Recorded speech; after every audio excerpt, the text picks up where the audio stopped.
wa sahbihi wa mawalah. Hadirin kaum muslimin yang saya cintai dan saya hormati,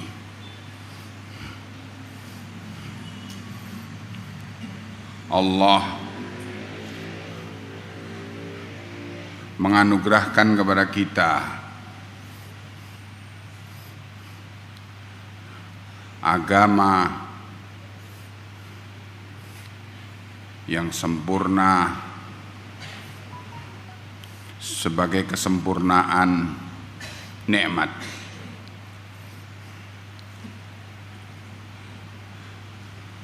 di mana agama ini dibangun di atas tauhid, tauhidul ibadah lillahi wahdah, dan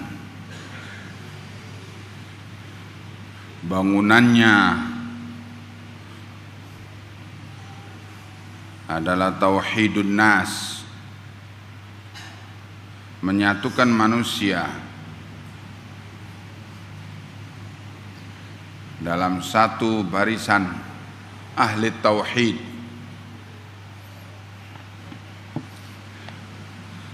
yang Allah sendiri memberi nama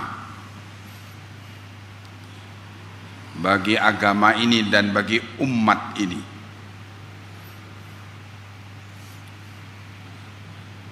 Al-yawma akmaltu lakum dinakum wa atmamtu alaikum ni'mati wa raditu lakumul islama dina. Pada hari ini aku sempurnakan bagi kalian agamaku, agama kalian, dan aku sempurnakan nikmatku atas kalian,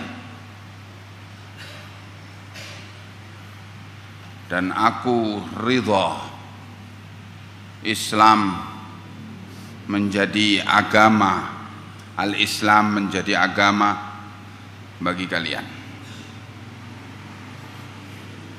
Nama agamanya al-Islam,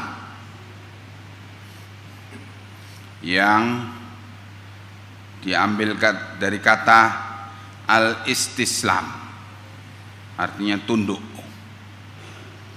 bukan dari kata assalam, damai, bukan. Islam bukan agama damai, tapi agama ketundukan.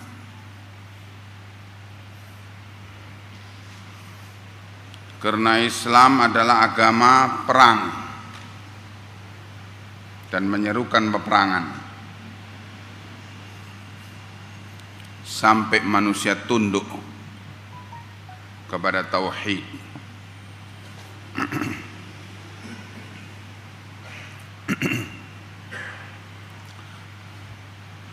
Nama umatnya juga dari Allah, muslimin.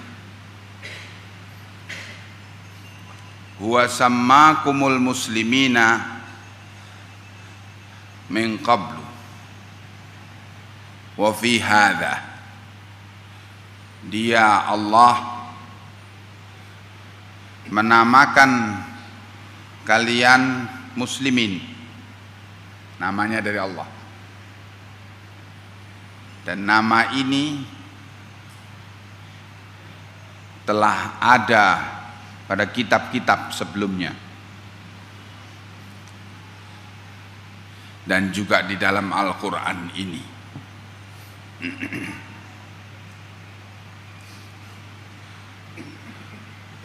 Hadirin, bahwa agama ini dibangun di atas tauhid, ini ditegaskan oleh Allah dalam surat Al-Kahfi ayat ke-110, ayat terakhir. Allah berfirman, A'udzu billahi minasyaitonir rajim min hamzihi wa nafthihi wa nafthihi. Qul innama ana basyarum mithlukum yuha ilayya annama ilahukum ilahu wahid faman kana yarju liqa'a rabbih falyamal amalan salihan wala yusyrik bi'ibadati rabbih ahada. Katakan, hai Muhammad sallallahu alaihi wasallam, hanyalah aku ini manusia seperti kalian. Diwahyukan kepadaku agama yang isinya bahwa hanyalah sesembahan kalian itu satu. Maka siapa yang mempunyai roja, punya harapan berjumpa dengan Rabb-nya, hendaknya dia beramal dengan amalan saleh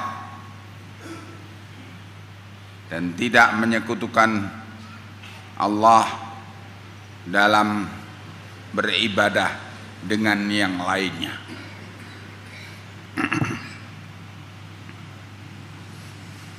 Hadirin, tauhid ini menjadi modal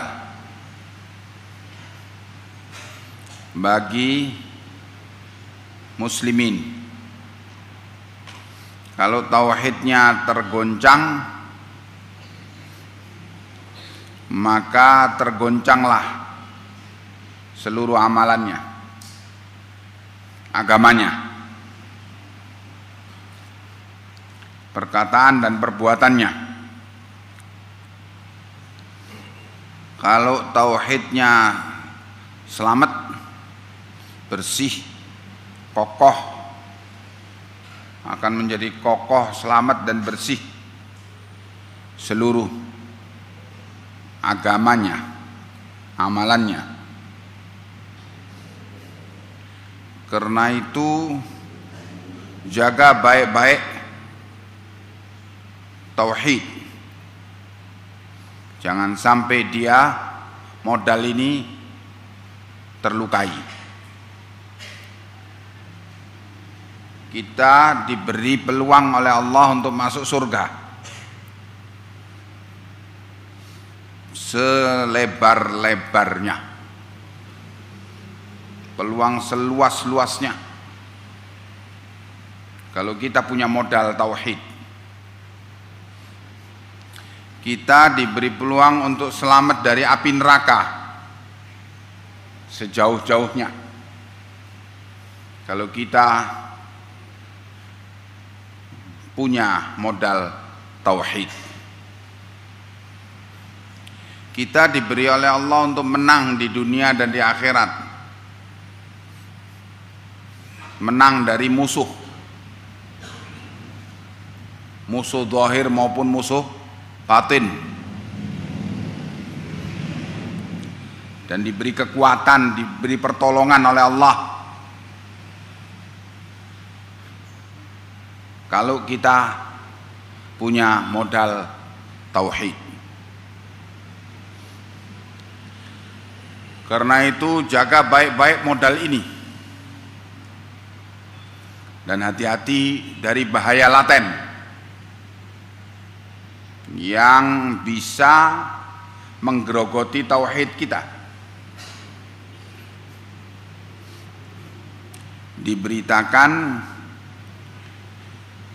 Diriwayatkan oleh Imam Ahmad dalam musnadnya, hadis ke 11.252 dari Abu Sa'id Al-Khudri radhiyallahu anhu,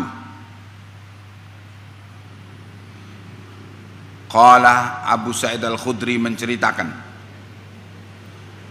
kunna natanawabu Rasulullah sallallahu alaihi wa alihi wasallam. Kami biasa bergantian untuk mendampingi Rasulullah untuk menimba ilmu. Nanti kami punya teman, punya pasangan, dia menggantikan saya cari rezeki. Nanti saya pulang, dia menceritakan pada saya apa yang dia dapat dari Rasulullah. Terus dia pergi cari rezeki, saya menggantikan dia. Saling bergantian gitu, mendampingi Rasulullah sallallahu alaihi wa alihi wasallam.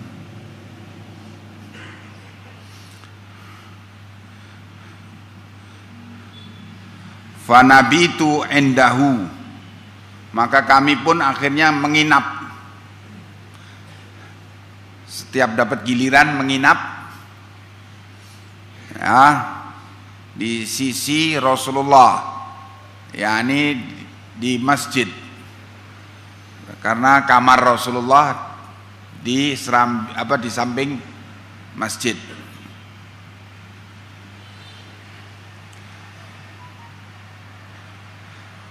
Takunu lahul hajatu aw yatrukuhu amrun minal laili fayab'athuna, sehingga kami membantu beliau kalau ada keperluan tengah malam, keluar kamar beliau perlu ini dan itu, kami segera melayani beliau. Atau ada kejadian-kejadian apa, kami segera menjaga, mendampingi beliau. Fayab'athuna, beliau selalu mengirim kita kalau ada kejadian. Fasayukthirul muhtasibina, sehingga wa ahlan nuwab, banyak sekali yang memang orang-orang yang menginap di situ di masjid. Fakunna natahaddatsu fa kharaja alaina Rasulullah sallallahu alaihi wa alihi wasallam minal laili. Di suatu malam kami sedang duduk-duduk bincang-bincang. Tiba-tiba di malam itu Rasulullah keluar dari kamarnya. Wa qala ma hadhihi najwa. Rasulullah bilang, ini bisik-bisik apa ini? Alam anhakum anin najwa, bukankah Allah telah melarang kalian untuk berbisik-bisik? Qala qulna natubu ilallahi ya Nabi Allah. Kami bilang, kami bertaubat kepada Allah wahai Nabi Allah. Innama kunna fi dzikril masih faraqan minhu. Kami sedang bincang-bincang hanyalah berkenaan dengan masalah Masih Dajjal, karena kami takut munculnya Dajjal itu. Faqala, kemudian Nabi mengatakan, ala ukhbirukum bima huwa akhwafu alaikum minal masihi indi. Maukah aku beritahu kalian dengan sesuatu yang lebih aku takutkan menimpa kalian daripada bahaya Dajjal menurut aku? Kata Nabi. Qala qulna bala.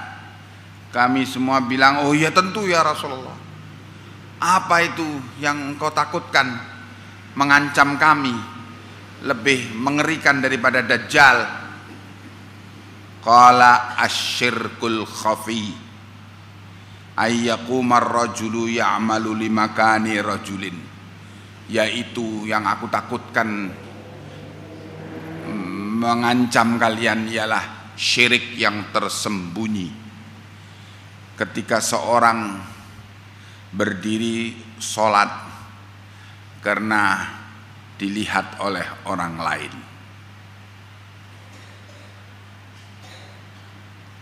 Itu warning dari Rasulullah sallallahu alaihi wasallam. Peringatan dini dari Rasulullah bahwa syirik, bahaya laten syirik itu menggerogoti dari kecil dulu dalam bentuk khafi, tersembunyi, menyelinap di dalam hati, menggoncang niat, membengkokkan niat dalam beribadah. Ini bahaya laten. Ya, hati-hati dari hati. Ya, karena hati itu benda lunak dan bisa berbolak-balik setiap saat. Maka hadirin sekalian, itulah sebabnya tauhid itu sangat mahal dan harus dijaga dengan ketat, zahir dan batin. Sebab itu yang akan kita bawa masuk kubur, yang akan kita bawa untuk bangkit dari kubur di yaumil mahsyar. Kita bawa untuk menghadap Allah di pengadilan Allah. Tauhid itu.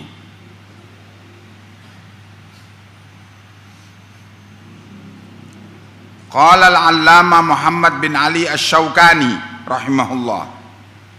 Berkata al-allama Muhammad bin Ali Asy-Syaukani, pengarang kitab Nailul Autar, menerangkan dalam tafsir beliau Fathul Qadir,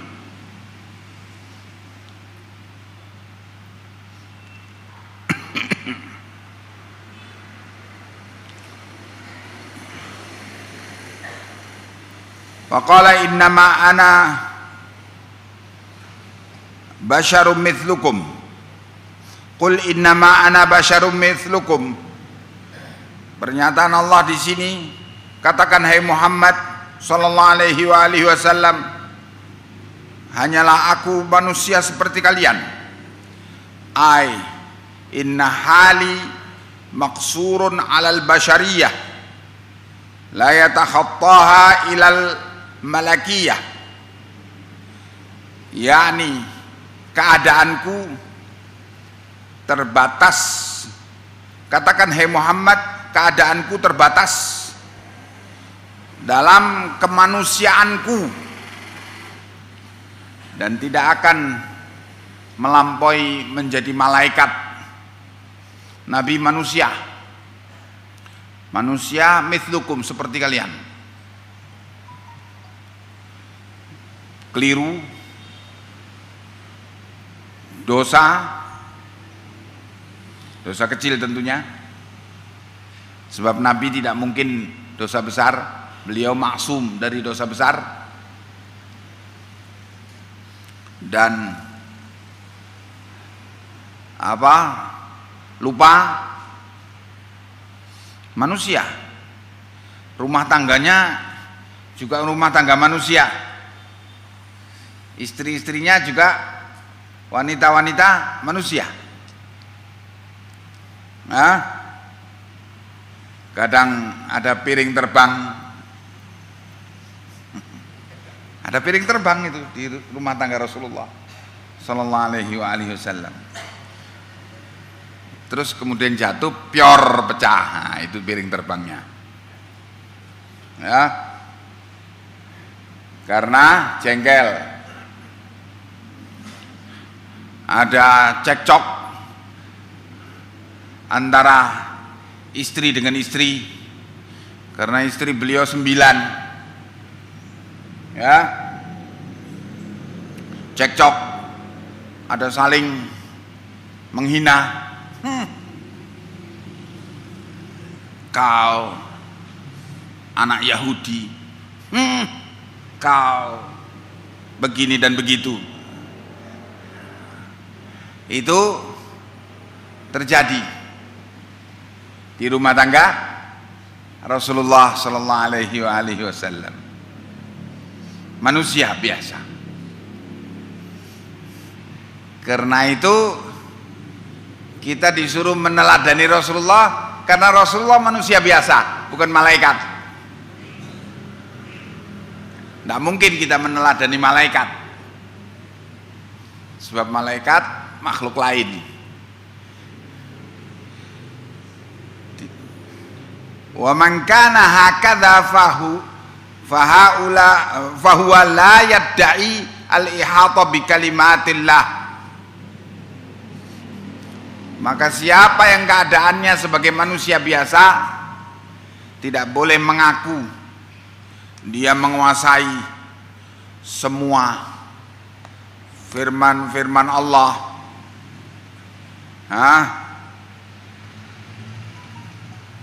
Illa in annahu imtaza anhum bil wahyi ilaihi minallahi subhanahu. Kecuali kalau dia dibedakan dari manusia biasa dengan adanya wahyu kepadanya dari Allah. Ya. Jadi kalau masih belum nabi, jangan mengaku mengerti semua ilmu. Ya. Kecuali yang turun wahyu kepadanya.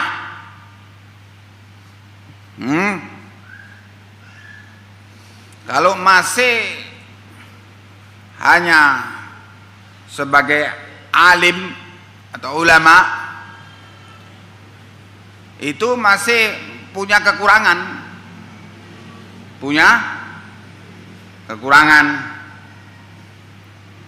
Tidak mungkin dia menguasai seluruh perkara agama. Ya. Jadi jangan menganggap dirinya menguasai semuanya, kecuali kalau turun wahyu kepadanya. Faqala yuha ilayya. Kemudian Allah katakan bahwa diwahyukan, katakan telah diwahyukan kepadaku. Wa kafa bihadzal wasfi fariqan bainahu wa baina sa'iri anwa'il bashar. Maka cukup dengan ini membedakan beliau dengan segenap macam manusia. Ya, bahwa beliau dapat wahyu. Ini bedanya. Kalau selain beliau tidak dapat wahyu, ya, makanya dikatakan oleh Imam Malik rahimahullah, kullu kalamin yu'khadhu wa yurad. Semua omongan bisa diambil dan bisa ditolak, omongan siapapun, illa sahibu hadzal qabr, kecuali penghuni kubur ini, sambil beliau menunjuk ke kubur Rasulullah sallallahu alaihi wasallam. Kalau kalau omongan Rasulullah tidak bisa ditolak karena turun wahyu kepada beliau. Bahkan Allah menyatakan di dalam Al-Quran, wa ma yantiqu 'anil hawa in huwa illa wahyun yuha. Dan tidaklah seorang itu berbicara dari hawa nafsunya, dan tidaklah Nabi itu berbicara dari hawa nafsunya, tidaklah Nabi Muhammad itu berbicara dari hawa nafsunya, kecuali karena diwahyukan kepadanya wahyu. Omongan beliau dijamin oleh Allah wahyu. Begitu. Ya. Maka ini kedudukan beliau yang membedakan dari semua yang selain beliau. Ya.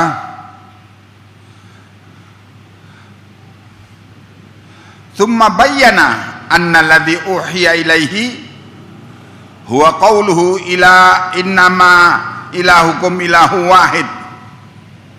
Kemudian diterangkan oleh Allah bahwa yang diwahyukan kepada beliau, agama yang diwahyukan kepada beliau ialah isinya bahwa sesembahan kalian itu hanya satu, yaitu tauhid. Bahwa agama yang diwahyukan kepada beliau adalah tauhid. Sesembahan kalian hanya satu, dengan yaitu Allah Subhanahu wa taala, dan kalian wajib bertauhid kepadanya. La syarika lahu fi uluhiyatih, tidak boleh ada sekutu dalam peribadatan kepada Allah. Kama la syarika lahu fi rububiyatih, sebagaimana tidak ada sekutu bagi Allah dalam rububiyahnya, yaitu keyakinan bahwa Allah lah satu-satunya pencipta, pemilik alam, pengurus alam, penentu alam, satu-satunya. Wa fi hadza irsyadun ila tauhid, kata Asy-Syaukani, dan di dalam pernyataan Allah ini ada bimbingan bahwa agama ini adalah agama yang membimbing kepada tauhid. Tsumma amarahum bil amali shalih wat tauhid. Kemudian Allah perintahkan mereka untuk beramal saleh dan bertauhid. Faqal wa man faman kana yarju liqa'a rabbih, siapa yang berharap untuk berjumpa dengan Rabbnya, ar-raja'u tawaqqu'u wusulul khair fil mustaqbal. Raja itu maknanya ialah keyakinan akan datangnya, akan sampainya kepada kebaikan di masa depan. Siapa yang berharap untuk mendapatkan kebaikan di masa depan, berharap kepada Allah saja, jangan berharap pada yang lainnya. Wal makna man kana lahu hadzal raja alladhi huwa sya'nul mu'minin, yakni siapa yang mempunyai harapan seperti itu bahwa masa depannya baik, maka hendaknya dia beramal dengan amalan, falyamal amalan salihah, beramal dengan amalan salihah. Amalan saleh itu apa? Wa huwa ma dalla syar'u ala annahu amalun khair yusabu alaihi fa'iluh. Amalan saleh itu ialah amalan yang ditunjukkan oleh syariah, amalan yang diajarkan oleh syariah, ya, bahwa itu adalah amalan baik, diberi pahala bagi orang yang melakukannya. Nih, ini penting. Hanya itu yang namanya amalan soleh. Bahwa amalan soleh itu ialah amalan yang diajarkan oleh Allah dan Rasulnya, bahwa itu amalan soleh. Yang tidak diajarkan oleh Allah dan Rasulnya bahwa itu amalan soleh, jangan menduga-duga bahwa itu amalan soleh. Nanti kamu sudah capek-capek beramal, ternyata sia-sia, nol. Nah, itulah kata Ibnu Mas'ud, al-iqtisadu fis sunnah khairum minal ijtihadi fil bid'ah. Sederhana, beramal sederhana, tapi yakin amalan yang sederhana itu mencocoki sunnah, mencocoki tuntunan Nabi, itu lebih baik daripada bersusah payah mengerjakan amalan sebanyak-banyaknya tetapi bid'ah. Ya, sebab Nabi mengancam, man amila amalan laisa alaihi amruna fahuwa raddun. Barang siapa yang beramal dengan amalan yang bukan perintah kami, maka amalan itu tertolak. Walaupun sudah banyak, walaupun dikasih label bela Islam, tapi tidak dengan perintah kami, maka itu tertolak. Walaupun dikasih label jihad, walaupun dikasih label apa saja, labeling yang macam-macam, tetapi tidak dengan tuntunan kami, maka tertolak. Sebab yang memerintahkan beramal Allah, ya, bukan selera kita. Jangan kita pakai selera, oh enak ini rasanya, oh asyik ini. Loh, kok asyik, kok enak, kok kira masakan apa ini enak? Hah? Ini bukan masakan, ini agama, ini bukan enak dan tidak enak. Ya, kalau agama itu benar atau tidak benar, itu agama.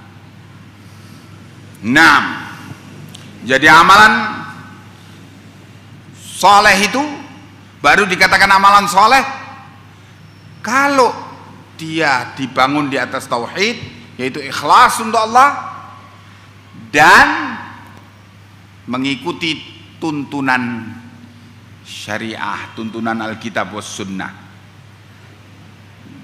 Kalau amalan itu dikatakan oleh Nabi bahwa itu adalah amalan saleh, baru itu namanya amalan saleh. Wala yusyriku bi ibadati rabbih ahada min khalqihi sawaun kana salihan aw talihan, hayawanan aw jamadan, dan tidak menyekutukan Allah dalam beribadah dengan seseorang pun dari makhluknya ataupun dari siapa saja, makhluk yang soleh ataupun makhluk yang toleh. Toleh itu lawan dari soleh, toleh lawan dari soleh, yaitu toleh itu jahat artinya. Soleh orang yang baik. Tidak boleh menyekutukan Allah dengan yang lainnya. Tidak boleh berdoa kepada Allah juga berdoa kepada kuburan orang soleh atau kuburan orang toleh. Kuburan orang toleh umpamanya kuburan Mbah Surip, gimana berdoa kepada kuburan yang kayak gitu? Soleh ataupun toleh sama-sama dilarang untuk dijadikan sebagai tempat doa, ya, karena doa itu ibadah, tidak boleh diberikan kepada Allah dan diberikan kepada yang lainnya, apalagi curhat di kuburan. Ini kurang ajar ini. Ini harus digebuki ini orang kayak gini nih.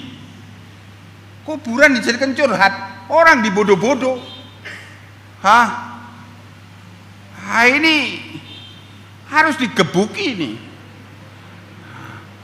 Nah, karena membuat bodoh kaum muslimin, ya. Nah, maka tidak boleh menjadikan makhluk Allah baik yang hidup maupun yang beku, benda-benda, pohon-pohon, untuk dijadikan sebagai sesembahan. Nah, jadi ikhwanna fiddin azzakumullah, ayat ini memberitakan apa? Memberitakan bahwa agama yang diwahyukan kepada Nabi Muhammad SAW itu adalah tauhid. Ibnu Qayyim al-Jauziyah rahimahullah menerangkan bahwa Al-Quran yang diwahyukan kepada Nabi itu isinya dari awal sampai akhir tauhid.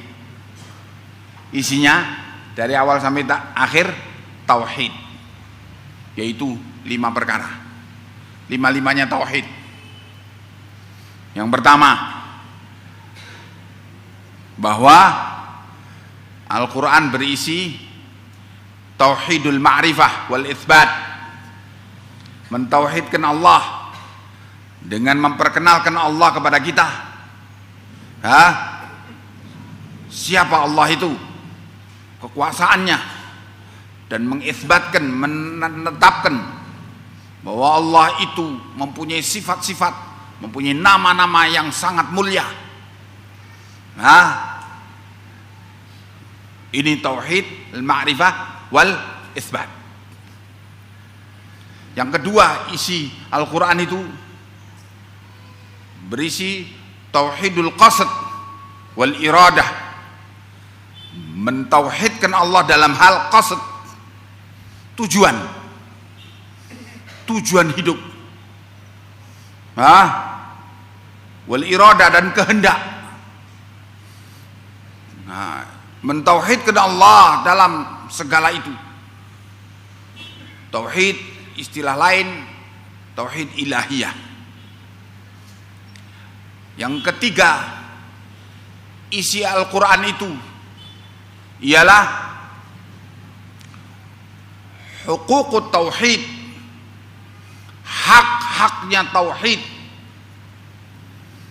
yaitu syariah.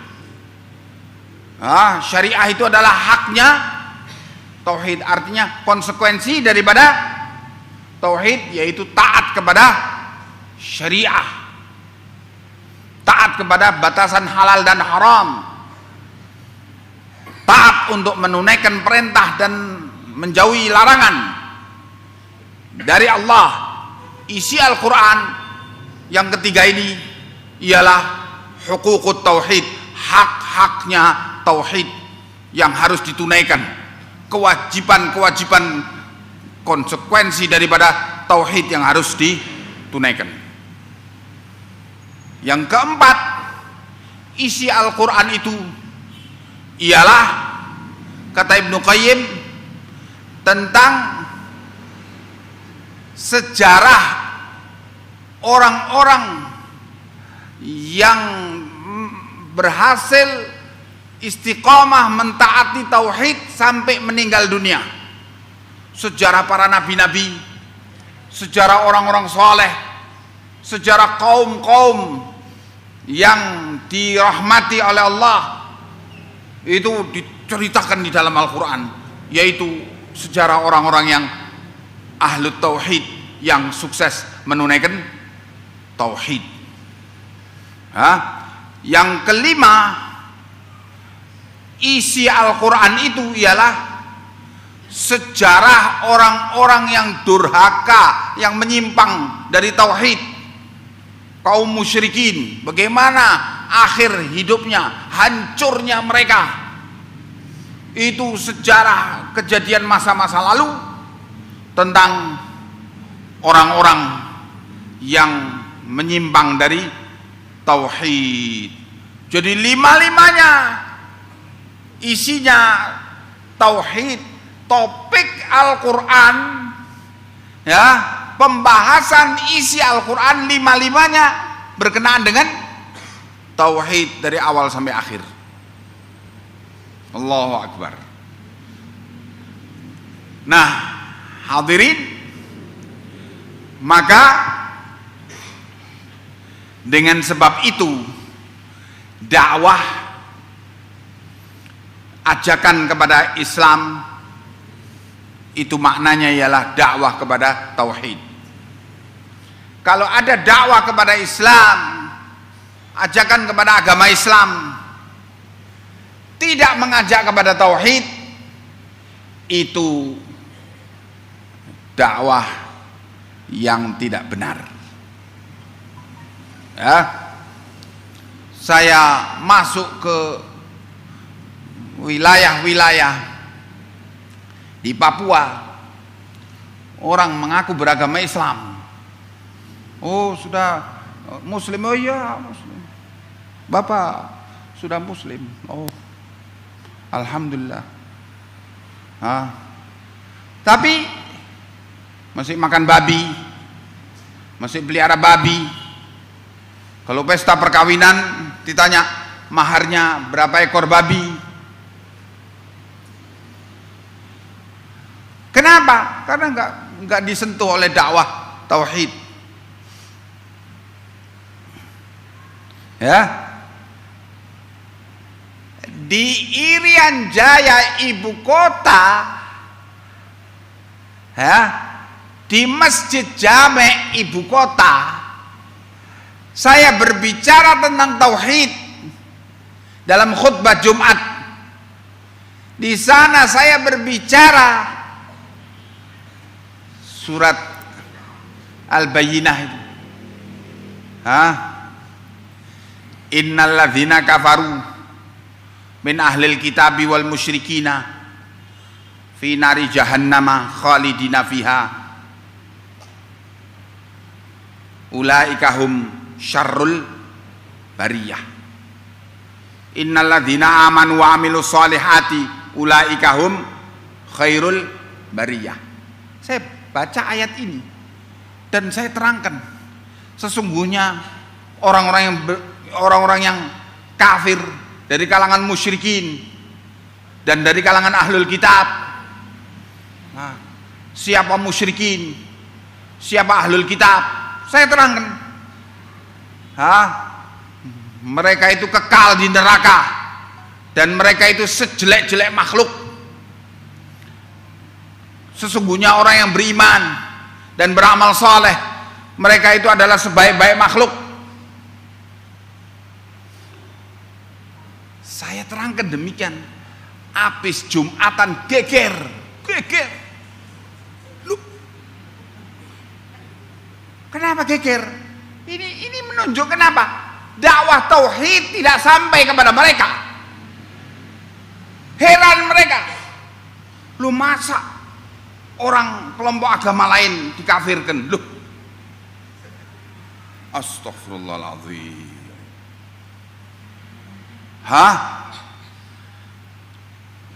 Jadi dakwah Islam yang pakai nama Islam, label Islam, tapi tidak di atas tauhid, sia-sia. Harus didakwai. Umat ini harus diajak kepada tauhid, karena inti Islam tauhid. Tak mungkin kalau tidak diajarkan kepadanya tauhid. Dia akan berbeda dengan umat lain kalau dia mengerti tauhid. Ya. Nah, itulah sebabnya kita lihat bagaimana Rasulullah sallallahu alaihi wasallam mengajarkan dakwah. Kita lihat antara lain diriwayatkan oleh Al-Imam Al-Bukhari dalam kitab sahihnya, hadis nomor 1395 dari Ibnu Abbas radhiyallahu anhuma, anna Nabiyya sallallahu alaihi wasallam ba'atha Mu'adzan radhiyallahu anhu ila Yaman, bahwa Nabi mengutus Mu'adz bin Jabal ke negeri Yaman. Faqala, maka Nabi memberi bimbingan dakwah kepada Ibnu Abbas, kepada Mu'adz bin Jabal.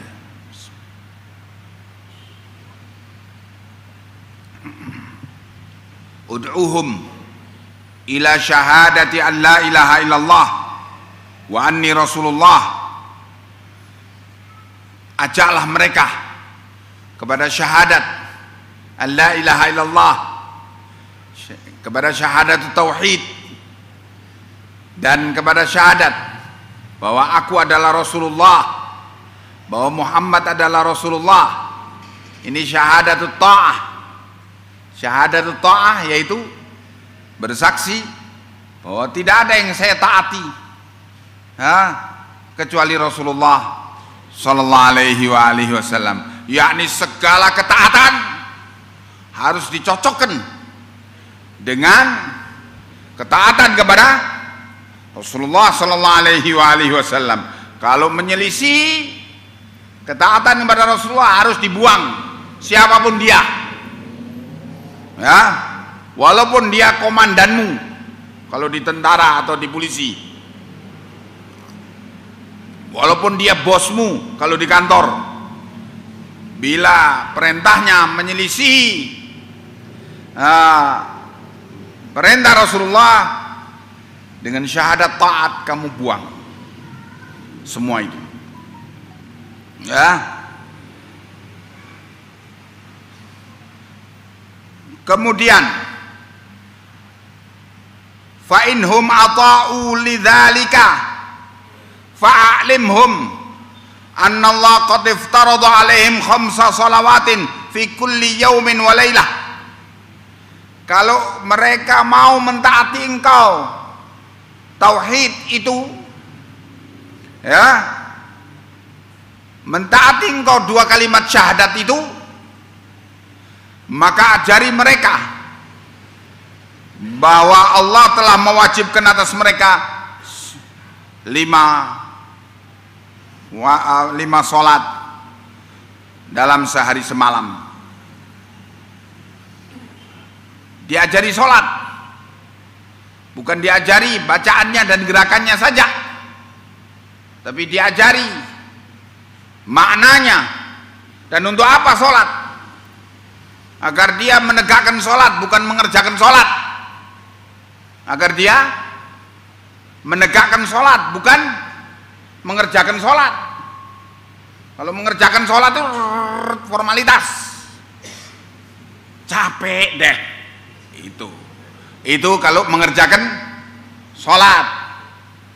Tapi kalau menegakkan sholat, ya Allah, habis sholat itu rasanya nikmat, seger hati, seger pikiran. Wa ju'ilatis sholatu qurrata aini, kata Nabi, dan telah dijadikan sholat itu penyejuk hatiku. Nikmat sholat itu menegakkan sholat, ya. Nah, sholat bagi seorang mukmin yang mengerti sholat itu, mengerti bacaannya, mengerti gerakannya, untuk apa dia sholat, kepada siapa dia sholat, sedang bicara sama siapa dia, itu adalah waktu yang paling indah dalam hidupnya bagi seorang mukmin. Maka Nabi kalau mau sholat itu berangkat ke masjid itu, sampai kata sahabat Nabi, disalami itu seakan-akan nggak dengar salam itu. Karena apa? Pikirannya sudah di masjid, badannya masih menuju ke masjid. Ya, senang sekali mendengar seruan sholat itu. Ajari mereka sholat. Setelah engkau ajari mereka tauhid, ya, tauhidnya akan jadi seger dengan sholat, ya. Nah, fa in ata'uka lidzalik fa'alimhum anna Allah aftarada 'alaihim shadaqatan fi amwalihim tu'khadhu min aghniyaihim wa turaddu ala fuqaraihim.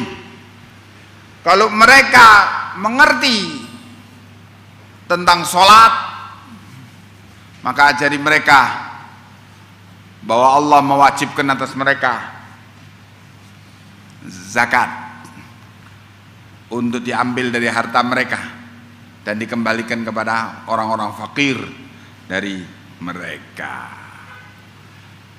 Jadi dakwah yang diajarkan oleh Rasulullah sallallahu alaihi wasallam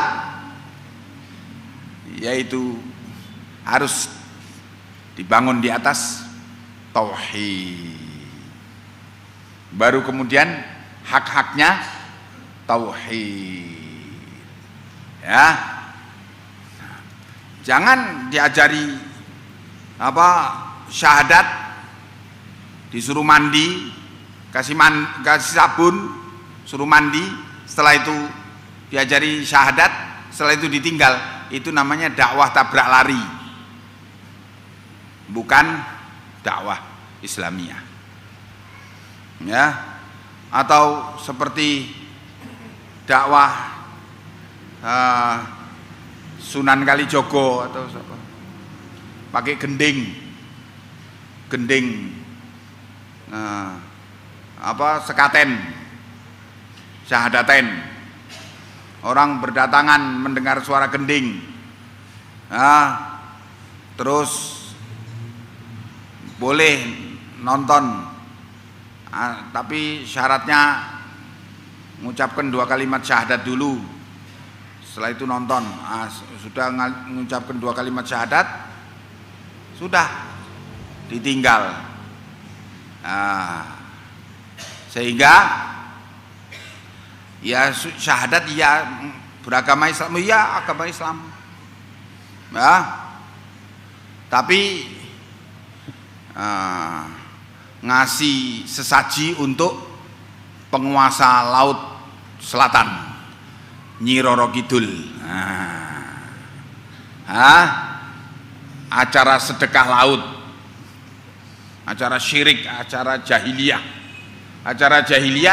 terus dikasih label sama pemerintah sebagai kearifan lokal, padahal kejahiliaan lokal, kearifan lokal. Nah, ini adalah bentuk pembodohan terhadap umat. Ya, maka dakwah itu kepada tauhid. Ikhwanna fid din azzakumullah. Karena Islam itu dakwah kepada tauhid, maka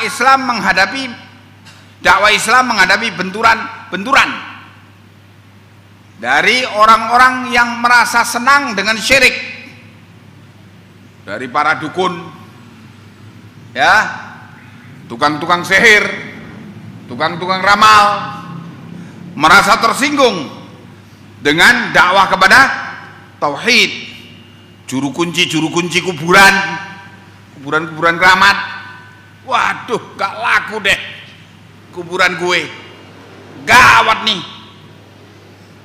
Nah, kalau orang dilarang berdoa ke kuburan, wah, wisata religi gak laku. Wah, gimana ini? Timbul penolakan dari orang-orang ini. Nah, karena mereka merasa terpojok, mereka merapat kepada pemerintah, sehingga pemerintah pun dihasut untuk memerangi dakwah kepada tauhid, sehingga terjadilah benturan di Sumatera Barat antara kaum adat yang merapat ke kerajaan berhadapan dengan kaum Badri yang bertauhid. Imam Bonjol dan teman-temannya, Harimaunan Salapan. Iya. Akhirnya meletuslah pertempuran itu.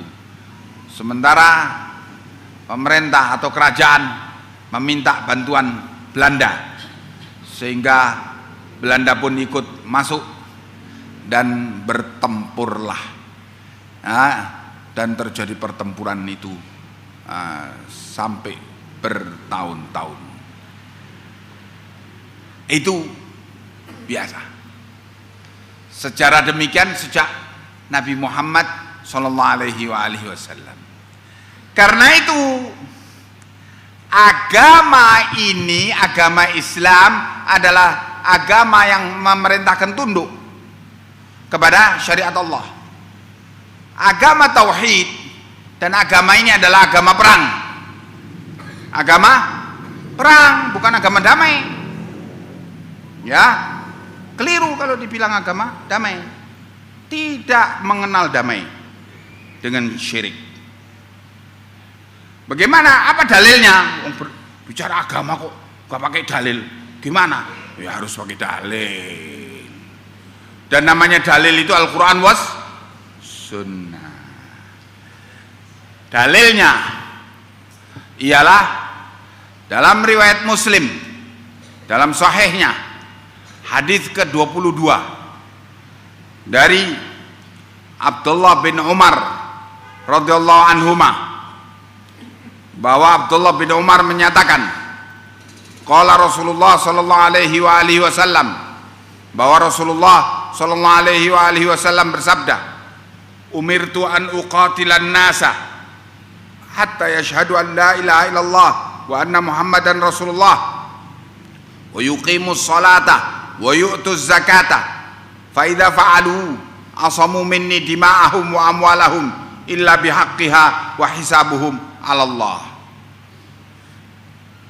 Nabi menyatakan, artinya aku diperintah untuk memerangi sekalian manusia. Aku diperintah untuk memerangi sekalian manusia. Aku diperintah untuk memerangi sekalian manusia. Sampai mereka mau mengucapkan dua kalimat syahadat. Asyhadu an la ilaha illallah wa asyhadu anna muhammadan rasulullah.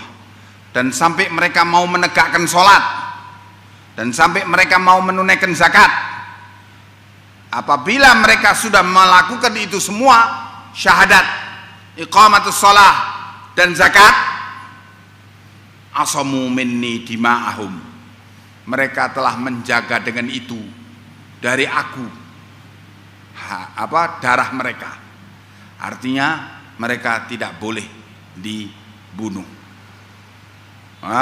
tidak boleh ditumpahkan darahnya. Wa amwalahum, dan mereka menjaga dengan itu harta mereka. Artinya tidak boleh dirampas hartanya. Illa bihaqqiha, kecuali dengan haknya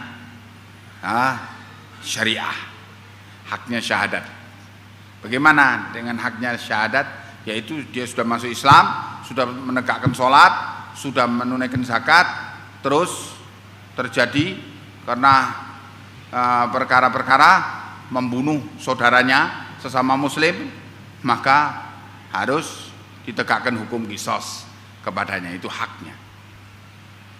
Ya, bunuh dibalas dengan bunuh, itu haknya. Ya, wa hisabuhum 'ala Allah, adapun perhitungannya dibalik penampilan zahir, diserahkan kepada Allah. Qala al-Imam Abu Zakaria Yahya bin Sharaf An-Nawawi rahimahullah, Imam Nawawi menyatakan, wa'lam anna hadzal hadits bi turuqihi mustamilun ala anwa'in minal ulumi wa jumalin minal qawaidi. Dan ketahuilah bahwa hadis ini, hadis riwayat Muslim ini yang menyatakan perang, itu mengandungi berbagai ilmu dan berbagai kalimat kaidah-kaidah wa ana usyiru ila atrafi minha mukhtasirah, dan aku isyaratkan di bawah ini beberapa daripadanya dengan ringkas, yaitu kata Imam Nawawi, fihi wujubul jihad. Dalam hadis ini menunjukkan pengertian apa? Wajibnya jihad fisabilillah. Sebab Nabi mengatakan, aku diperintah untuk memerangi sekalian manusia sampai mereka mengucapkan dua kalimat syahadat. Wa fihi siyanatu mali man ata bi kalimati tauhid wa nafsih. Dan di dalam hadis ini juga ada perlindungan harta terhadap orang yang telah menunaikan kalimat tauhid dan perlindungan terhadap jiwa mereka, walau kana inda saif, walaupun di hadapan pedang mau ditebas, dia mengucapkan asyhadu an la ilaha illallah wa asyhadu anna muhammadar rasulullah, gak jadi, gak boleh.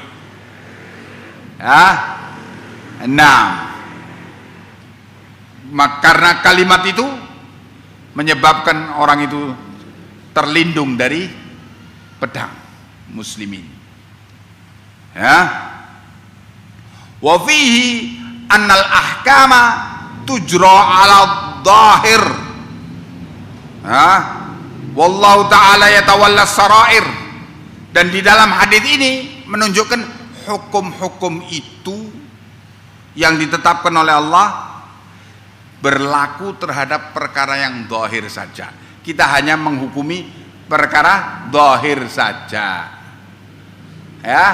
Adapun masalah dibalik yang zahir, perkara batin, itu Allah yang mengurus. Jangan ngurusi perkara imannya orang, oh itu ikhlas atau tidak, jangan ngurusi. Nah begitu Imam Nawawi menerangkan. Hadirin kaum muslimin yang saya cintai dan saya hormati,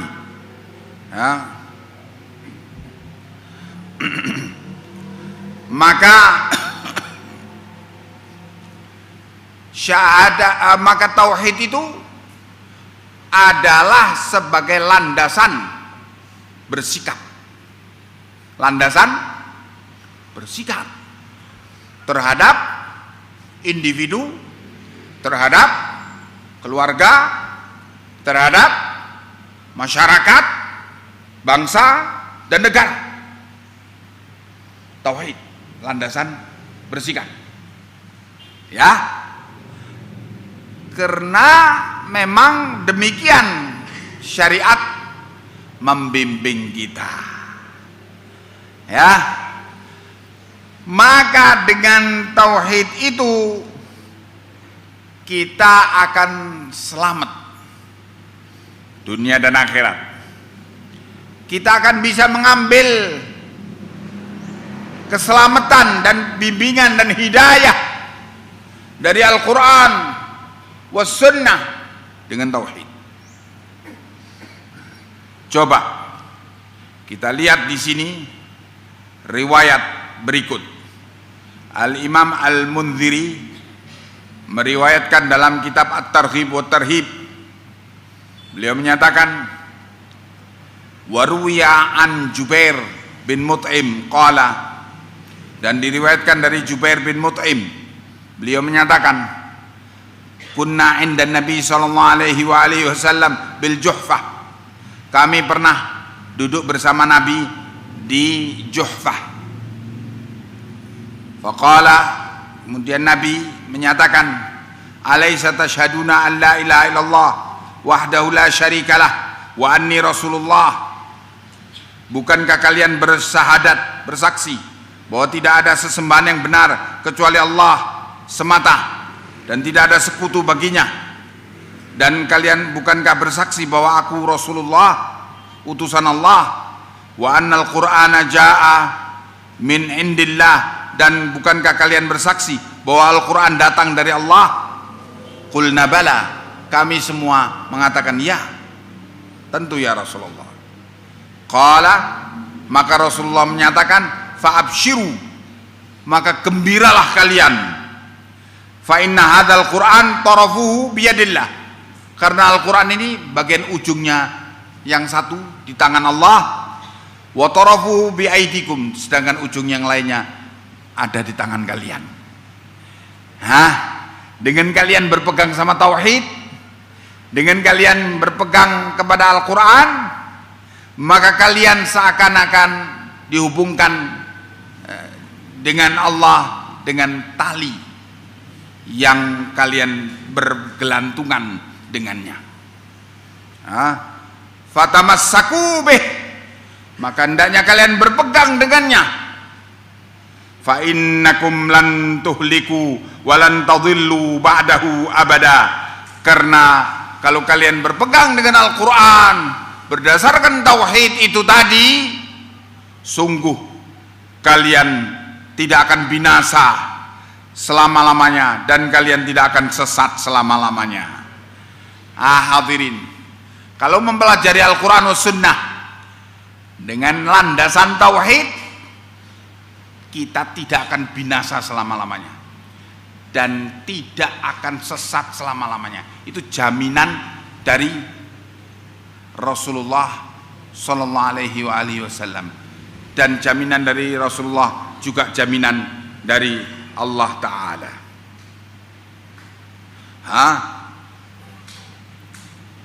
Kata Imam Al-Munziri, hadis ini diriwayatkan oleh Al-Bazzar wa Tabrani fil Kabir was Saghir. Diriwayatkan oleh Al-Bazzar dan At-Tabrani dalam Mu'jamul Kabir dan Mu'jamus Saghir.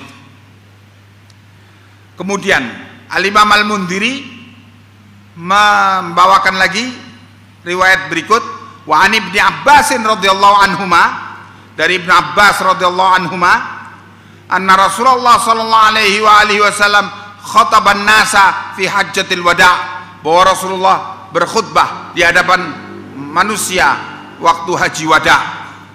Faqala, maka Rasulullah menyatakan, inna syaitana qad ya'isa ayyu'bada bi ardikum, sungguh syaitan telah putus asa untuk diibadahi di negeri kalian ini, yakni di tanah Arab.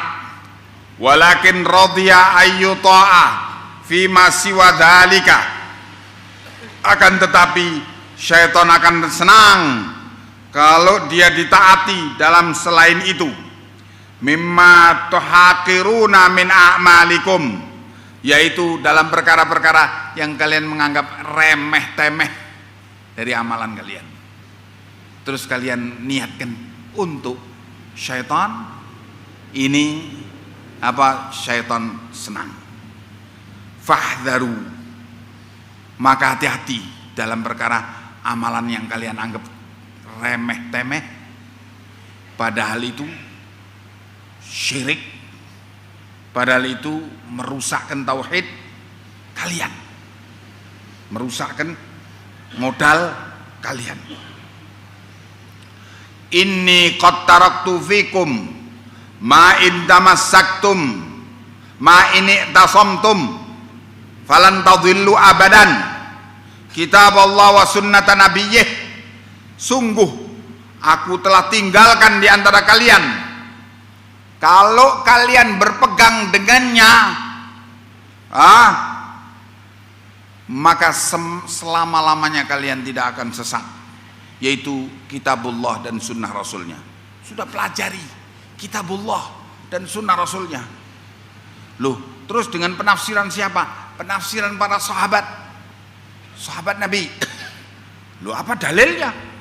Kok harus dengan penafsiran para sahabat Nabi? Apa dalilnya? Dalilnya dalam Al-Quran surat At-Taubah ayat ke-100, Allah menegaskan, was-sabiqunal awwalun minal muhajirin wal ansar walladzina tabauhum bi ihsanin radhiyallahu anhum wa radu anhu.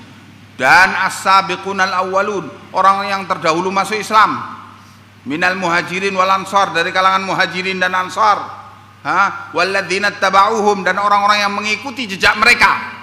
Nah, ini dalilnya. dan orang-orang yang mengikuti jejak mereka, jejak Muhajirin dan Ansar radhiyallahu anhum, Allah ridha kepada mereka. Jadi syarat untuk dapat ridha Allah apa? Mengikuti jejak as-sabiqunal awwalun, mengikuti jejak Muhajirin dan Ansar.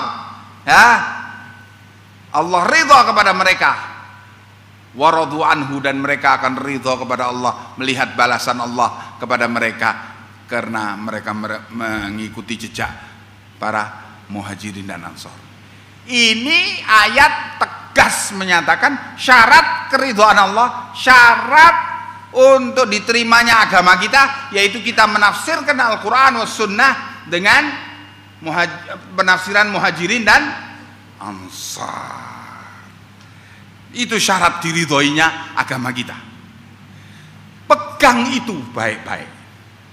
Engkau tidak akan sesat selama-lamanya. Engkau tidak akan binasa selama-lamanya. Engkau tidak akan dihinakan oleh siapapun selama-lamanya. Engkau tidak akan direndahkan oleh siapapun selama-lamanya. Pegang itu baik-baik. Ya, ini wasiat dari Rasulullah Sallallahu Alaihi Wasallam. Hadis ini diriwayatkan oleh Al-Hakim dalam Mustadraknya. Wa qala sahihul isnad. Ya.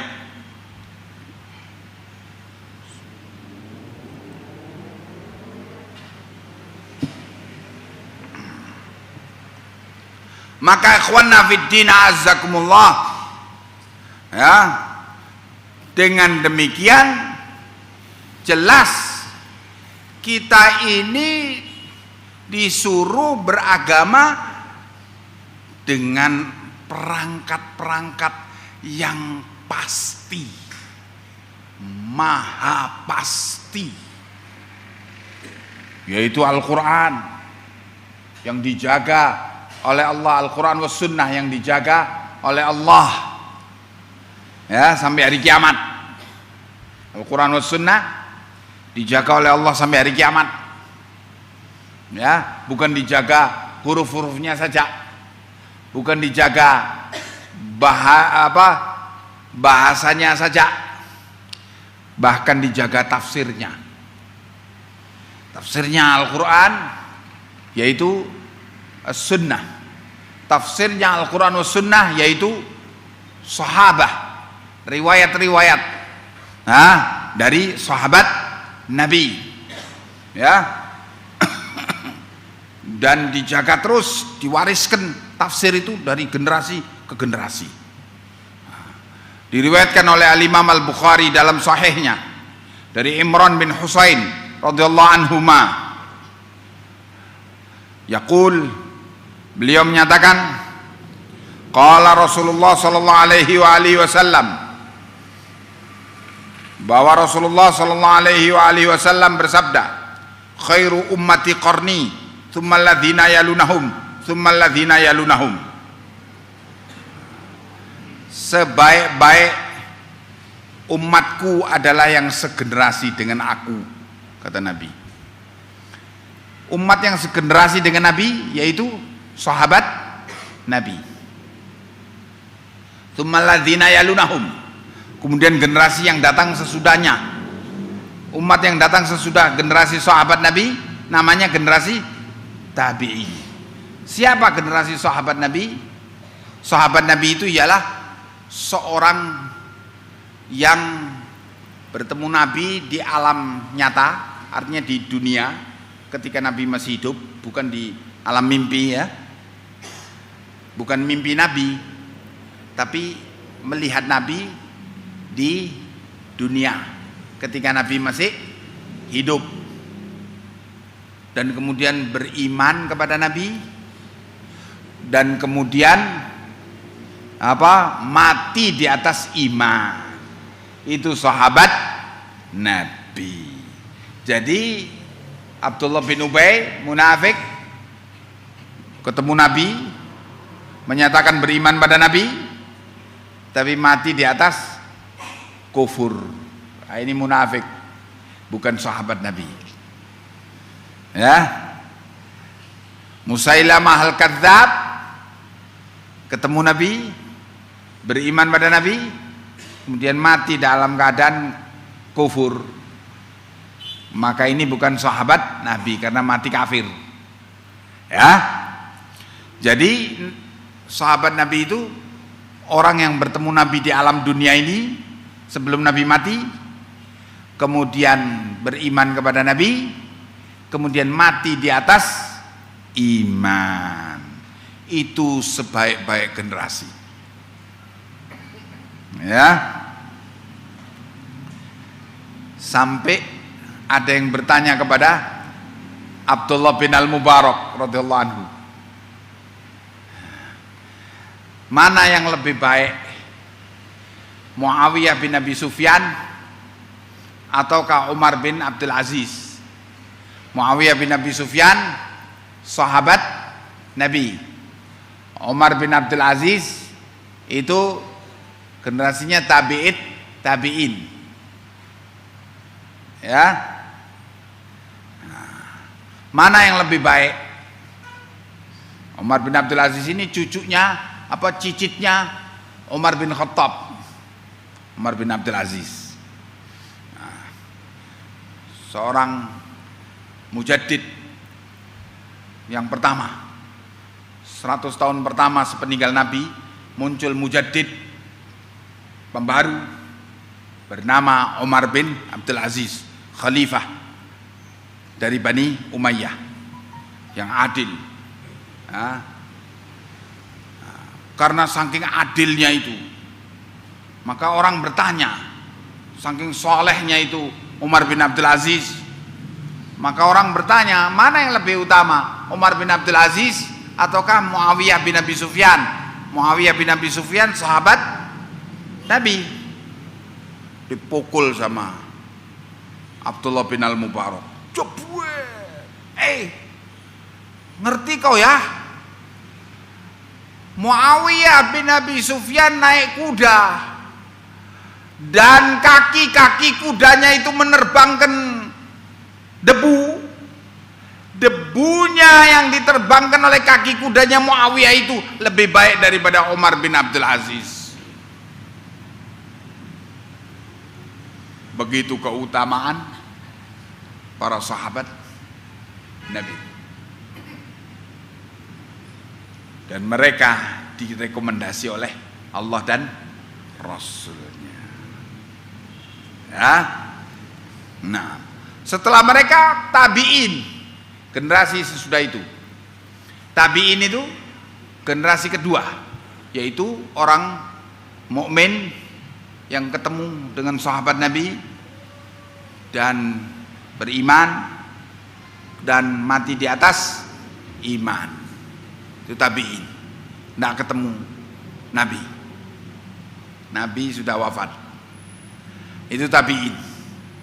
Generasi ketiga tabi'in, yaitu orang mukmin yang ketemu muridnya sahabat Nabi, ketemu tabi'in dan beriman dan mati di atas iman. Itu tabi'in. Ya. Naam.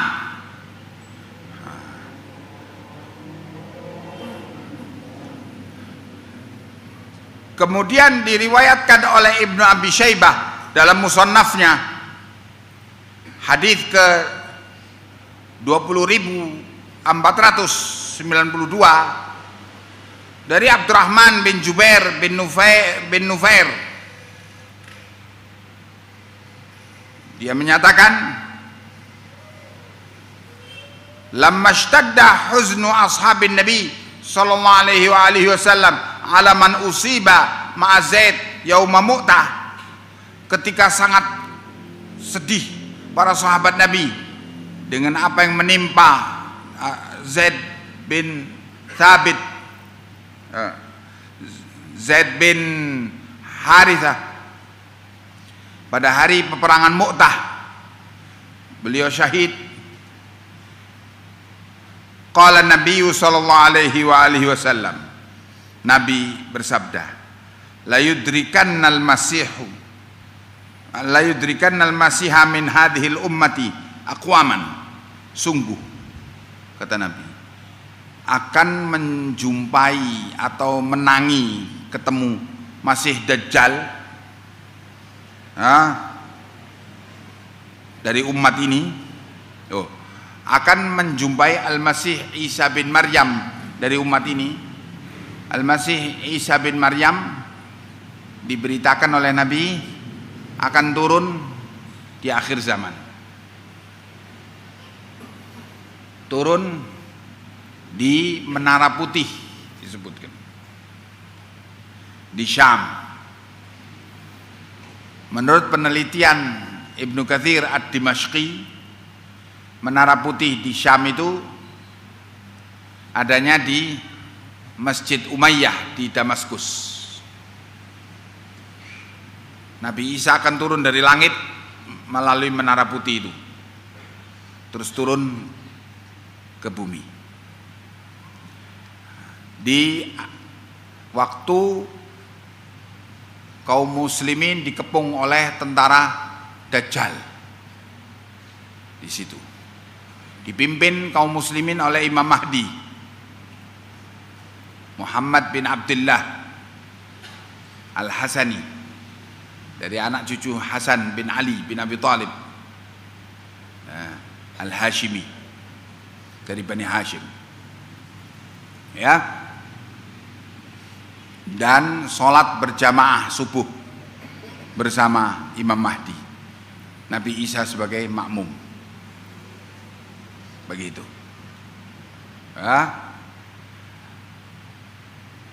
Kata Nabi, akan sempat ketemu Nabi Isa umat di belakang hari nanti, umat belakangan, kaum-kaum yang tetap istiqomah beriman, ketemu Nabi Isa, innahum lamithlukum au khairun thalatha marrat, sungguhnya mereka seperti kalian sahabat Nabi, atau bahkan lebih baik. Nah, itu 3 kali Nabi menyebutkan. Walan yukhzillahu ummatan, Allah tidak akan menghinakan satu umat, ana awwaluha wal masih akhiruha, umat yang aku sebagai pihak pertama yang memimpin mereka, dan di akhirnya nanti Al-Masih Isa bin Maryam memimpin sebagai pemimpin terakhir mereka. Umat yang demikian di awal dan di akhirnya dipimpin oleh Nabi, ini tidak akan Allah hinakan, ya, tidak akan Allah hinakan. Qala al-Hafidz Ahmad bin Ali bin Hajar al-Asqalani rahimahullah, wa isnaduhu hasan, dan hadis ini sanadnya hasan. Wa Abdurrahman bin Jubair bin Nufair ahadut tabi'in, dan Abdurrahman bin Jubair bin Nufair adalah salah seorang dari kalangan tabi'in. Jadi riwayat ini dengan mursal, tetapi riwayat ini dengan diperkuat oleh sanad yang lain menjadi hasan. Nah, ikhwan fiddin azakumullah, jadi agama ini dibimbing oleh Allah, dijaga oleh Allah dengan dimunculkan terus orang-orang terbaik bagi umat ini, orang-orang yang akan mengajak manusia kepada tafsir yang benar, yaitu tafsir para muhajirin dan ansar, tafsir para sahabat Nabi, sehingga akan terus ada di umat ini muncul orang-orang yang selalu berpegang dengan kebenaran tauhid, kebenaran ittiba, semangat mengikuti tuntunan Nabi. Maka ikhwanna fiddin azakumullah, masalahnya bukan masalah agama ini, tapi masalahnya kitanya ini. Apakah kita akan bisa istiqomah terus di atas kebenaran agama ini atau tidak? Itu masalahnya. Apakah kita masih bisa tetap istiqomah di atas tauhid ini dan ittiba ini atau tidak? Sebab ajakan untuk menyimpang dari ittiba ini begitu kuat. Ya Allah. Sekarang kita lihat saja dalam ukuran Indonesia itu dihancurkan dengan dakwah kepada demokratisme, dihancurkan dengan dakwah kepada pluralisme, dihancurkan dengan dakwah kepada hedonisme. Berbagai kerusakan-kerusakan yang sangat mendasar menyangkut akidah. Coba lihat bid'ah demokratisme, asalnya wajib, pakai istilah agama, wajib memilih, kalau nggak memilih dosa. Ada dosa dan ada pahala. Sudah ada dosa dan pahala. Agama baru, yaitu namanya demokratisme. Ada dosa, ada pahala. Kalau memilih seorang pluralis, sekuler, munafik, tapi ngaku beragama Islam, dapat pahala. Begitu. Semula begitu, wajib memilih. Tidak memilih dosa. Sudah mulai dosa. Jadi kalau dosa bagaimana? Neraka. Neraka. Tidak tahu nerakanya siapa. Ya, sudah mulai ke sana. Bid'ah sudah mulai. Ya. Setelah itu meningkat. Yang memilih si kafir haram disolati jenazahnya. Nah, tambah meningkat lagi. Sudah jadi agama. Memilih dan tidak memilih, itu jadi agama akhirnya.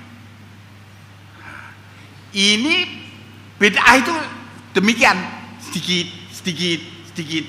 Nanti akan meningkat lagi nanti. Lebih parah lagi. Yang tidak ikut demo berarti tidak membela Islam, berarti tidak berjihad fisabilillah. Tidak membela Islam, ya Allah. Tidak membela Islam. Astagfirullahaladzim. Habis sudah. Akibat dakwah demokratisme, bid'ah demokratisme. Ini adalah godaan untuk menyimpang dari sunnah. Belum lagi pluralisme. Yang tidak mau menerima pluralisme berarti tidak mengakui kebineka tunggalikaan. Berarti tidak mengakui NKRI harga mati. Kenapa kok harga mati itu? Mati hidup. Apa ini? Kalau mati kau yang ngasih surga.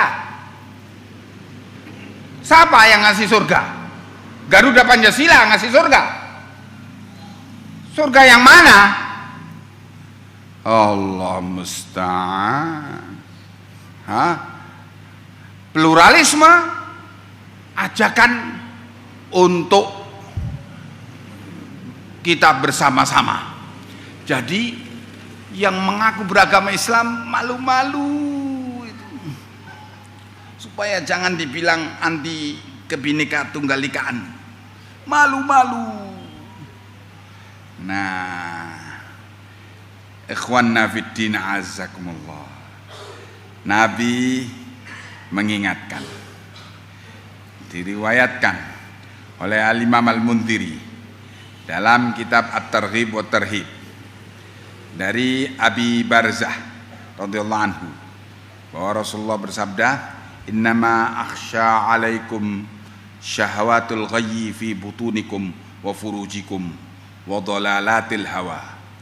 Hanyalah yang aku takutkan atas kalian ialah syahwat, penyimpangan yang ada akibat dari perut-perut kalian, urusan perut ya, dan urusan kemaluan, urusan perempuan ya, urusan zina.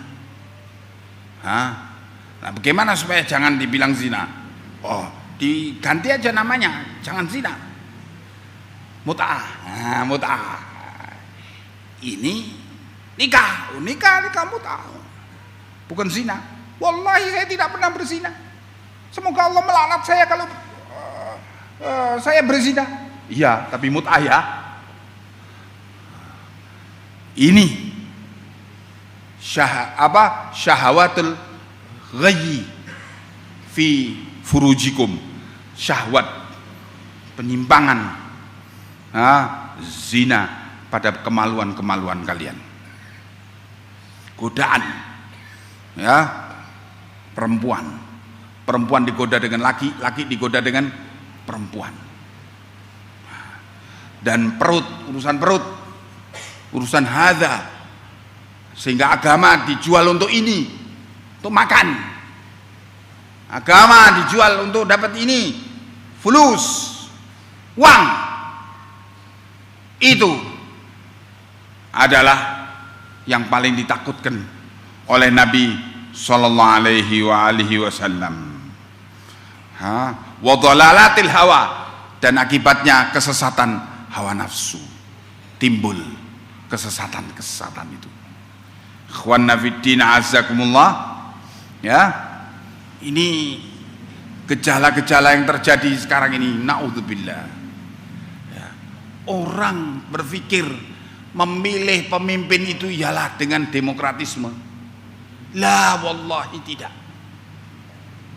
Memilih pemimpin itu ialah dengan kita bertauhid, dengan kita memperbaiki tauhid kita, membersihkan tauhid kita dari syirik, dengan kita membersihkan ibadah kita dari bid'ah.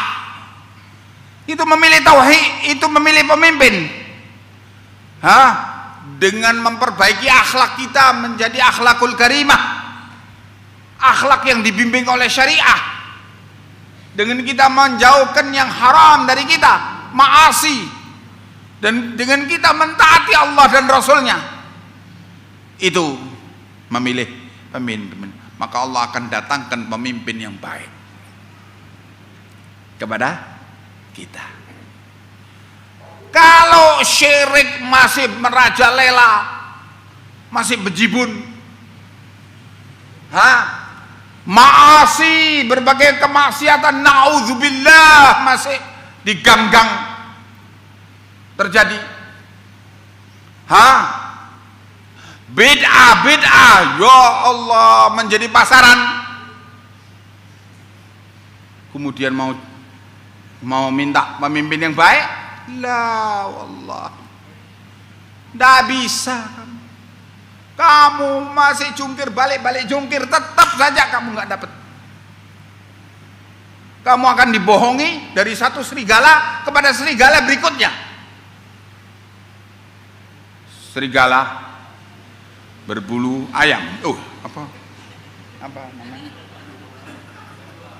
Berbulu domba. Serigala berbulu domba. Musang berbulu ayam. Kamu mau begitu terus-terusan? Sampai kapan kamu itu seperti itu terus? Sudah dikasih bimbingan oleh Allah dan Rasulnya bahwa pemimpin itu akan sesuai dengan kondisi kamu. Kamu ngaca di kaca cermin, dirimu itu siapa? Kau lihat pemimpinmu, wah pemimpin saya ini bejat, ya itu kamu. wah pemimpin saya ini korup, ya itu kamu. Itu kamu. Jangan salahkan siapa-siapa kecuali dirimu. La talumanna illa nafsak, jangan kamu salahkan kecuali dirimu. Datang Abdullah bin Al-Aqwa kepada Ali bin Abi Thalib radhiyallahu anhu.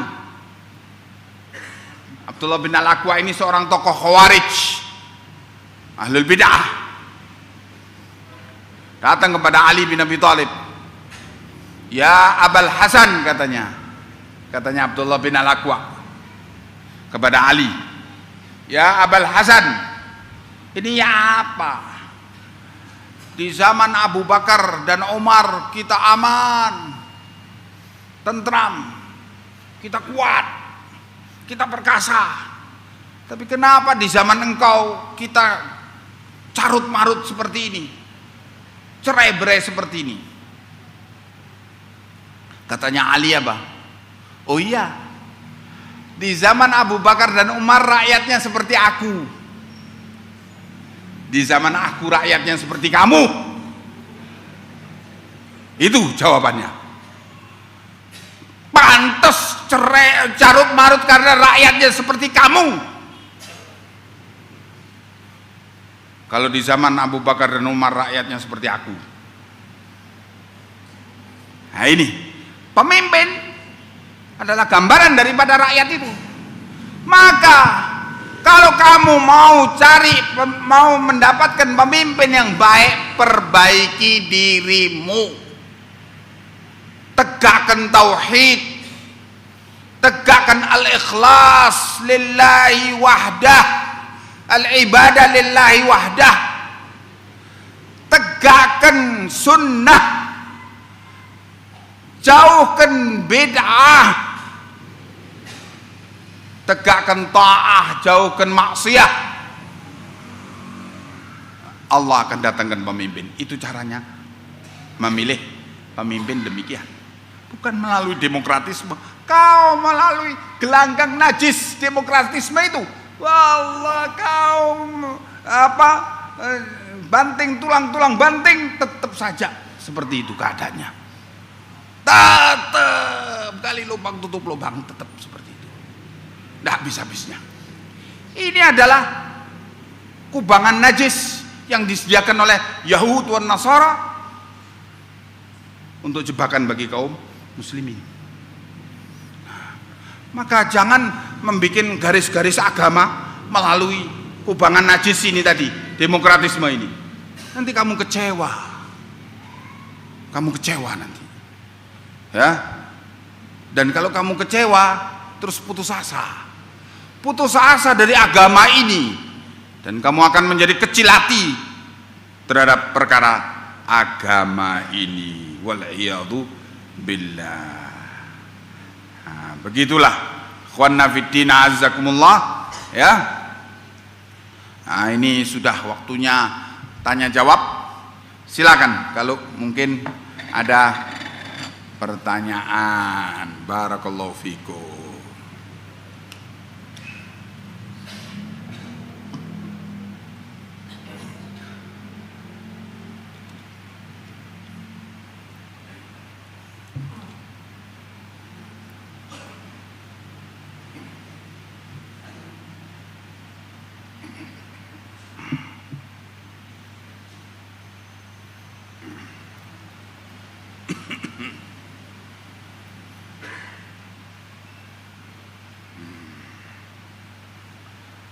Iya, ada pertanyaan.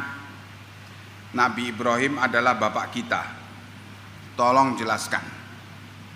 Ini maksudnya bapaknya orang Arab. Kita di sini maksudnya orang Arab. Nabi Ibrahim adalah bapaknya orang Arab karena Nabi Ibrahim melahirkan dua bangsa, yaitu bangsa Arab dan bangsa Yahudi, Bani Israel. Bani Israel, Bani anak Israel. Israel itu gelar kehormatan bagi Nabiullah Yakub. Israil artinya kekasih Allah. Bani Israil ini anak-anak Yakub, terdiri dari 12 suku. Karena anak Yakub, anak lakinya itu ada 12 anak laki. Ya.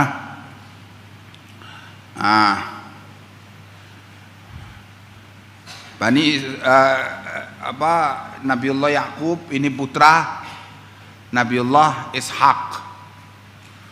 Nabiullah Ishak putra dari Nabiullah Ibrahim. Ibrahim melahirkan 2 anak, Ishak dan Ismail. Nabiullah Ismail melahirkan Urb.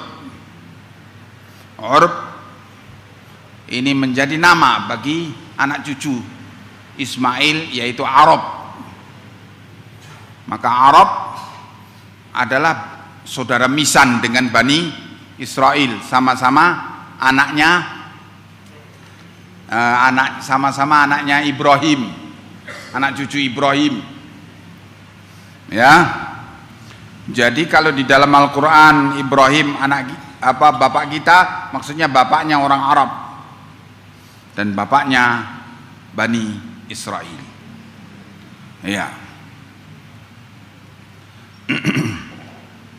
Sujud syukur berapa rakaat bacaannya? Apa? Sujud syukur tidak pakai rakaat karena bukan sholat. Sujud syukur itu tidak dimulai dengan takbir, tidak diakhiri dengan salam. Sujud syukur itu langsung sujud dan selesai, dan tidak ada bacaan tertentu. Menyatakan dalam sujud itu syukur kepada Allah atas berita kenikmatan atau suatu kenikmatan yang datang kepada kita. Tentu menghadap kiblat, bukan menghadap kepada orang yang memberi berita atau memberi hadiah. Ya, menghadapnya ke kiblat. Itu sujud syukur. Ya. Menyatakan syukur kepada Allah dengan bahasa kita yang kita mampu, begitu.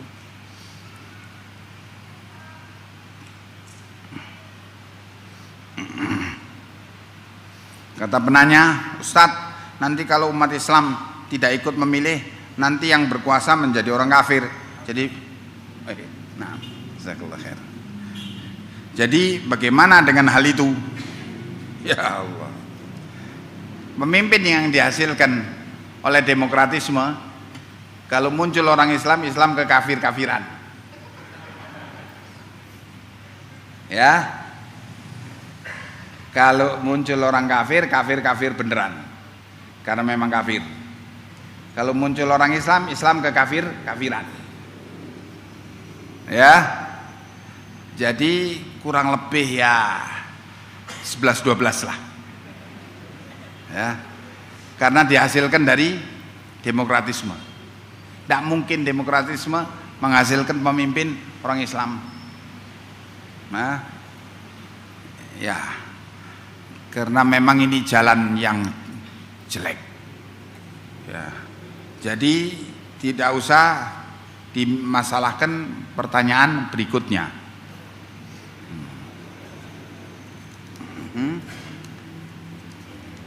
Kata penanya,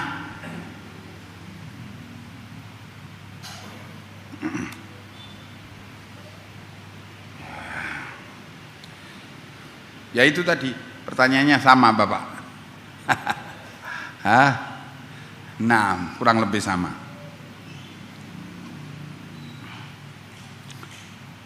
Ada pertanyaan, Ustadz, bagaimana kita menyikapi orang yang menistakan agama Islam? Ya kalau dia orang Islam, ya diperingatkan, kau Islam, omonganmu itu menistakan agama, berhenti. Peringatkan, tobat kamu pada Allah. Suruh bersyahadat. Tapi kalau orang kafir yang menistakan agama Islam, bunuh. Dibunuh, bukan didemo. dibunuh. Itu kalau orang kafir. Ya. Dan begitu yang Rasulullah sallallahu alaihi wasallam lakukan terhadap Ka'bul Ashraf. Dibunuh Ka'bul Ashraf itu. Ketika Ka'bul Ashraf membuat bait-bait syair menghina Rasulullah sallallahu alaihi wasallam. Man yurihuni min Ka'bil Ashraf. Siapa yang membuat aku istirahat dari gangguan Ka'bil Ashraf? Ana ya Rasulullah. Anak Ansor, kurus, satu orang. Duduk kata Nabi. Diulangi oleh Nabi, man yurihuni min Ka'bil Ashraf. Berdiri lagi anak Ansor. Ana ya Rasulullah. Loh. Duduk. Satu orang. Bukan 7 juta orang. Satu orang. Kurus. Yang ketiga, man yurihuni min Ka'bil Ashraf. Satu ini juga berdiri. Ya sudah, kamu laksanakan. Berangkat. Satu orang. Nggak perlu 7 juta orang. Satu. Nggak pakai macet jalannya. Nggak pakai penjagaan personil beribu-ribu. Nggak pakai. Satu orang datang ke rumahnya Ka'ab, gedor. Ya Ka'ab. Oh, siapa kamu? Sebutkan namanya. Oh, ini tetangga kita baik ini. Dibuka oleh Ka'ab. Buka pintu, sikat, capret. Kepalanya lepas. Dibawa kepalanya, diserahkan kepada Rasulullah. Ini ya Rasulullah, Ka'ab. Oh, Rasulullah gembira, didoakan anak ini oleh Rasulullah. Itu sunnah. Indahnya sunnah. Indahnya mengikuti salaf. Ya, begitu. Gak pakai 7 juta orang. Setelah itu ditertawakan. Ya Allah, berapa ratus miliar itu mendatangkan 7 juta orang itu. Ya Allah, mubazir. Potensi muslimin dibuang-buang. Ada bala, karena demokratisme ini. Terlalu percaya sama demokratisme, dikentuti sama demokratisme, diperakin sama demokratisme. Nah, ya begitulah. Sudah tidak ada pertanyaan. Jadi ikhwanna fiddin azzakumullah, ya, kembali saya ingatkan bahwa dakwah salafiyah itu ialah dakwah kepada tauhid, ya. Dakwah untuk mentauhidkan Allah dalam beragama, mentaati Allah dan Rasulnya dalam beragama, ya. Maka perbaiki tauhid kita, perbaiki, ya, ilmu kita. Ayo kita belajar tauhid, belajar sunnah, belajar Alkitab was sunnah. Wajib, ini wajib untuk menjadi koreksi terhadap kita. Terlalu banyak yang belum kita ketahui dari Alkitab was sunnah ini.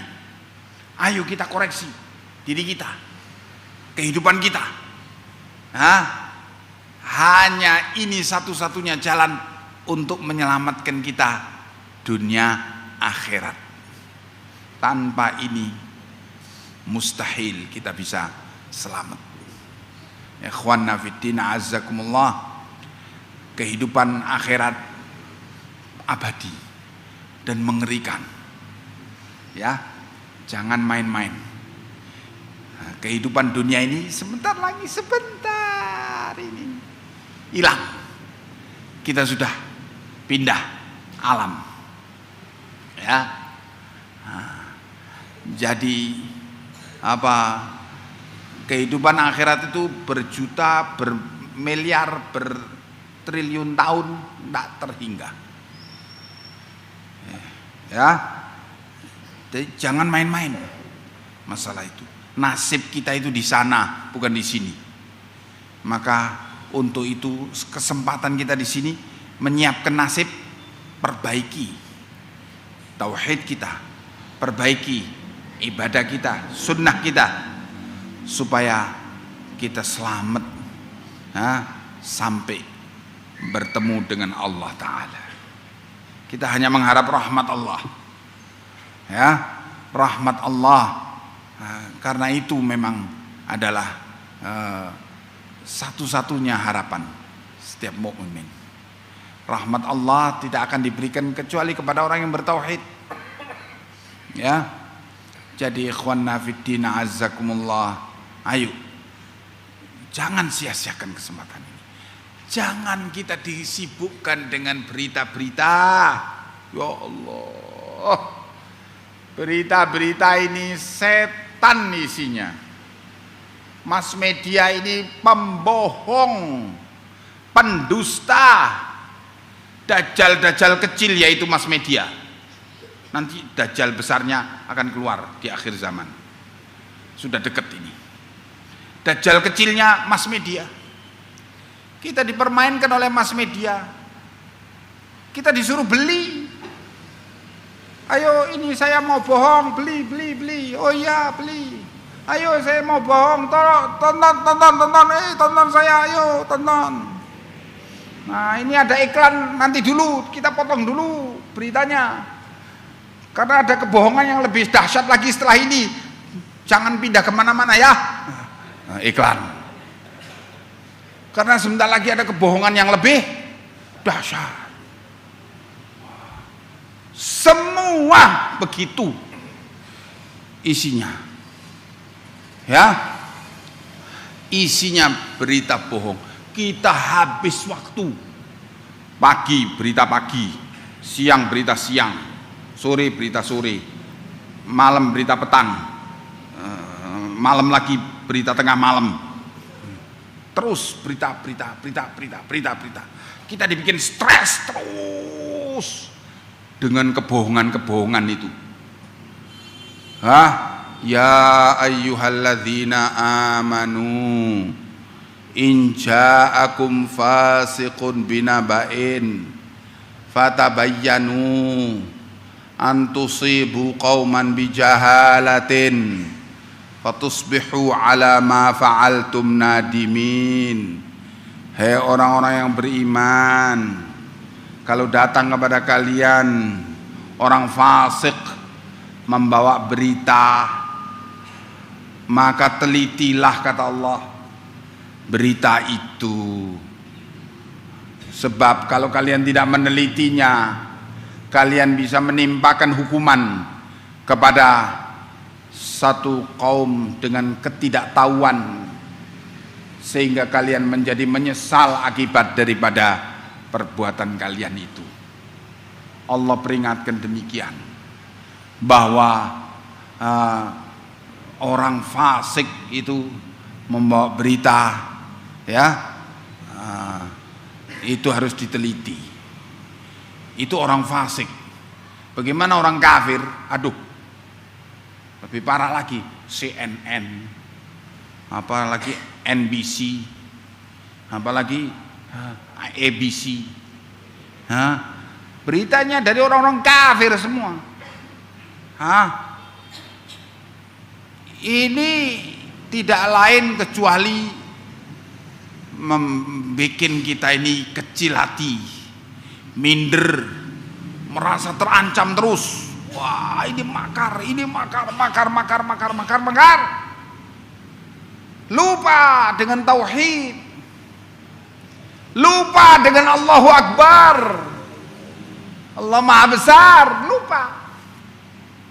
lupa dengan berita dari Al-Quran, wa makaru wa makarallah wallahu khairul makirin. Mereka membuat makar, Allah menyiapkan makar balasan, dan Allah sebaik-baik zat yang membalas makar. Lupa. lupa dengan jaminan Allah. Fadharni wal mukadzibina lihadzal hadits bihadzal hadits sanastadrijuhum min haitsu la ya'lamun. Maka kata Allah, biarkan aku yang berurusan dengan orang-orang yang mendustakan agama ini. Biarkan Allah yang berurusan.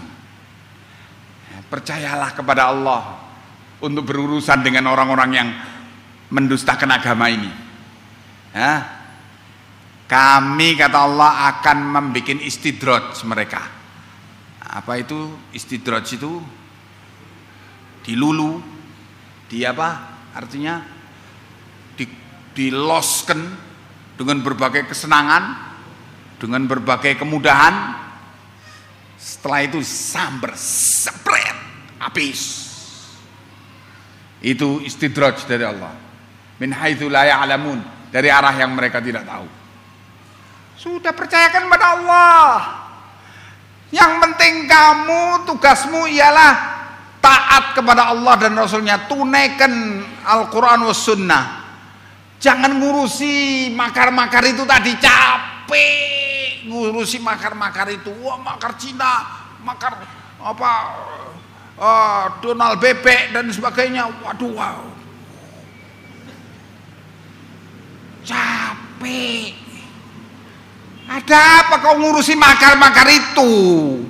Itu bukan urusanmu. Allah sudah mengatakan, aku yang ngurus. Percayakan kepada aku. Ya. Jadi jangan tersibukkan dengan berita. Jangan luangkan waktu untuk mengikuti pembohong-pembohong ini. Ya, wartawan-wartawan pembohong. Ya, yang tentunya beritanya apa? Islam kalahan, Islam kalahan. Islam kalah, Islam kalah, Islam kalah, Islam kalah. Itu beritanya. Ya, Islam kebanjiran, Islam kena bencana, Islam dibantai, Islam diuber-uber, Islam, itu beritanya. Ya Allah, akhirnya jadi ciut hati dia, di mana-mana muslimin habis. Ya iya, kaunya memang menyediakan telingamu untuk itu, kaunya menyediakan pikiranmu untuk itu, ya sudah, makan itu berita itu. Sudah tinggalkan, putus jalur makar mereka melalui berita itu tadi. Mereka kelimpungan nanti. Kalau kita tidak mengikuti berita itu, mereka kelimpungan. Berarti mereka tidak bisa mengkondisikan kita, tidak bisa mengendalikan opini kita. Habis mereka kalau begitu. Nah, demikian. Ikhwanna fiddin a'azzakumullah. Kembalilah, sibukkan waktu untuk berita-berita dari Allah dan Rasulnya. Jangan sibukkan dengan berita-berita dari musuh-musuh Allah.